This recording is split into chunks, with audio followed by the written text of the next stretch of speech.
આશીષભાઈને જ્યારે મને આમંત્રણ દેવા આવ્યા.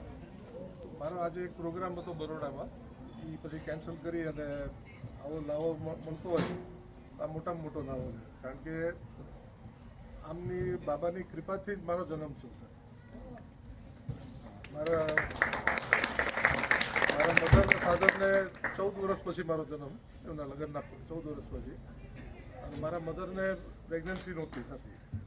પછી દર્શન કરવા ગયા બાબાના, અને ત્યારે પોતાની પ્રેગ્નન્સી નહોતી, એટલે 1 વર્ષ પહેલાં એટલે બાબાએ એમને આશીર્વાદ આપીને કીધું કે આવતા વર્ષે આ તારીખે હું વિજયરાજનું નામકરણ કરવા આવીશ. અને પછી મારો જન્મ થયો અને પછી બાબાએ મારું નામ રાખ્યું.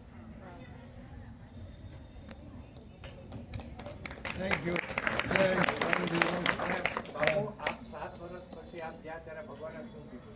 હા, અમે લગભગ 6-7 વર્ષનો હતો અને ગુલાબકુંવરમાં રાજમાતા સાહેબ જામનગરની ત્યાં બાબા પધારતા બોમ્બેમાં, તો અમે દર્શન કરવા ગયા અને હજારો માણસો હતા ગ્રાઉન્ડમાં અમે બેસેલા. બાબા ચાલતા ચાલતા આમ આવ્યા અને આવીને મારા માથા ઉપર હાથ મૂકીને કહ્યું કેશવ વિજયરાજ. આટલા લોકોમાં યાદ રાખવા બધાના નામ એ બહુ મોટી વાત છે. અમે પણ ભાવનગર સમિતિ વતી જ્યારે મહારાજા સાહેબને મળવા આવ્યા ત્યારે અમને આ ખ્યાલ નહોતો, પણ એમને આખી વાત કરી. ખાસ તો આજે આભાર એટલે વ્યક્ત કરું છું કે એટલા વ્યસ્ત હતા અને આજે પણ એમને બરોડામાં એટલા લગ્નનો પ્રસંગ હતો એટલે એમનું ફેમિલી ત્યાં છે, પણ એમને એમ કીધું કે ભગવાન જો મારા મહેલમાં આવે છે તો હું પ્રસંગમાં નહીં જાઉં, હું એક અહીંયા રહી અને ભગવાનનો પૂરેપૂરું દિલથી સ્વાગત કરીશ.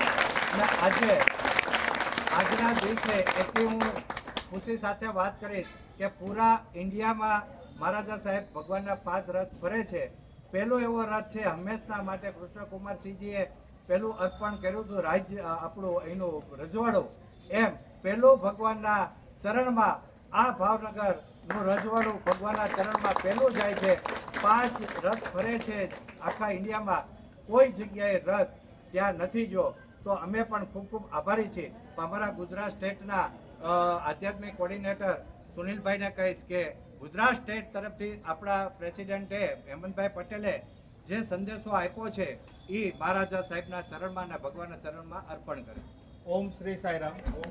પરમ પૂજ્ય ભગવાન શ્રી સત્યસાઈ બાબાના ચરણોમાં કોટી કોટી પ્રણામ. આજે આપણા માટે આ એક દુર્લભ અવસર છે કે ભગવાન અહીં આવ્યા અને એનું સ્વાગત કરવા માટે આખા ભાવનગરના રાજવી શ્રી વિજેન્દ્રશ્રી અહીંયા ઉપસ્થિત રહ્યા. આનાથી રૂડું બીજું શું હોઈ શકે કે જેઓ વ્યસ્ત છે, સામાજિક કાર્યક્રમો પણ એમના માટે મહત્ત્વના છે, પણ ભગવાન આવે છે મારે ત્યાં જવું જ પડશે. અને એ રીતે એઓએ આજે જે આપણના સૌનું સ્વાગત કર્યું છે એ બદલ સત્યસાઈ સેવા સંગઠન ગુજરાત તરફથી હું એમના માટે ખૂબ ખૂબ આભારી છું. અને એ જ અપેક્ષા રાખીશ કે ભગવાન એમના ઉપર અનંત આશીર્વાદ વરસાવ્યા કરે, કારણ ભગવાન સૂક્ષ્મ રૂપે પણ અત્યારે આપણી સાથે જ છે અને એ આશીર્વાદ આપે અને એ રીતે એમને દીર્ઘાયુ આપે અને સંપૂર્ણ એમનું દીર્ઘાયુ આરોગ્યપ્રદ આપે એવી જ ભગવાનના ચરણોમાં હું પ્રાર્થના કરીશ. જય સાહેબ.